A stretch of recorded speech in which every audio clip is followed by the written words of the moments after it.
CART est un acronyme qui favorise la bonne formulation d'un objectif. Ça signifie contextualisé, affirmatif, responsabilisé, testable et écologique. Pour mieux comprendre, on va reprendre l'exemple de celui qui vient te dire « je ne veux plus faire le même travail ». En formulant l'objectif de cette façon, cette personne te dit ce qu'elle ne veut plus. Cependant, ça ne t'indique ni ce qu'elle veut faire, ni même si elle souhaite travailler. C'est comme si une personne te dit « je ne souhaite pas grossir ». Elle ne t'exprime pas le souhait d'être ou de rester mince. Pourtant, on aurait tendance à anticiper ou à interpréter que « je ne veux pas grossir » signifie « je veux être mince ». Ouais, alors si je veux l'aider, je dois savoir pourquoi elle veut changer de travail. Comme ça, je peux trouver des solutions. Non, sûrement pas.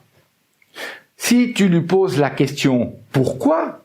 elle veut changer, ça n'apporte aucune information sur ce qu'elle veut vraiment. Lui poser la question « pourquoi ?»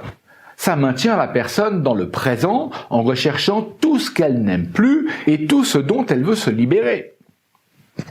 Encore une fois, dans le contexte de bonne formulation d'objectifs, la question « pourquoi ?» n'apporte aucune information sur ce qu'elle veut vraiment. Ok, alors c'est quoi que je dois faire pour l'aider? Toi, ce que tu souhaites, c'est de l'aider à définir clairement ce qu'elle veut à la place. Tu l'aides à se faire une représentation précise de ce qu'elle veut. Tu orientes son attention vers le futur, vers ce qu'elle souhaite obtenir.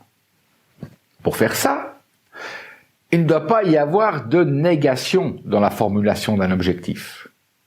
Parce que si tu utilises la négation, tu associes ce que tu veux nier. Alors là, je te suis pas avec la négation. Qu'est-ce que tu veux dire par là quand tu dis que t'associes ce que tu veux nier? C'est très simple. Par exemple, lorsque tu es au volant de ta voiture, tu regardes la route. Si tu regardais un arbre au bord de la route et que tu te dises « Oh, je ne dois pas percuter l'arbre », ton attention se porterait sur l'arbre que tu veux éviter et pas sur la route. Alors, tu augmenterais tes chances d'aller droit dans l'arbre. C'est comme si je te dis « ne pense pas à la tour Eiffel ». Tu es obligé d'y penser pour la nier. Donc, tu es obligé d'associer ce que tu veux nier.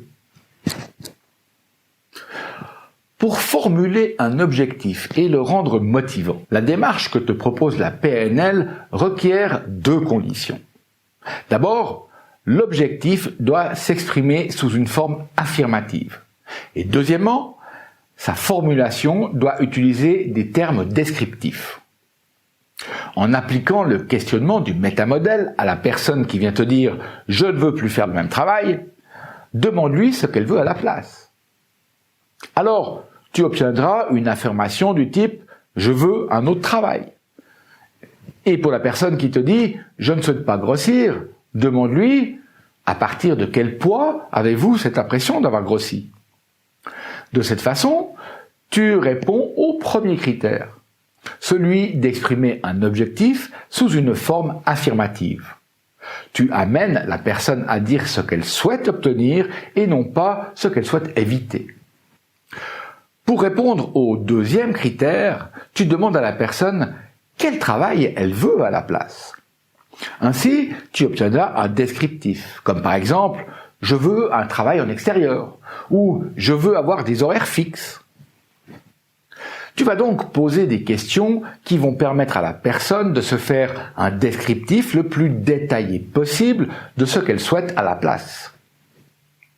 Un descriptif qui implique toutes ses modalités sensorielles.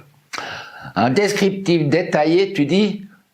Mais c'est quoi qui va m'aider à faire un descriptif détaillé avec les modalités sensorielles?